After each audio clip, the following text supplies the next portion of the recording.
சந்நிதியில் கட்டும் கட்டி சபரிமலை காடு தேடி கட்டுமுடி 2 கட்டி காந்தமலை ஜோதி காண சபரிமலை பயணந்தானப்பா சாமி வழி துணையா வந்து சேரப்பா.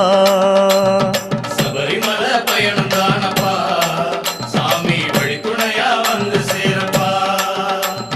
குருசாமி கால தொட்டு கூடி ஒரு சரணமிட்டு புலியேறும் பொன நினைச்சு புல்லரிக்க சரணமிட்டு காந்தமலை ஜோதியானவா எங்க காவலாக வந்து சேரப்பா.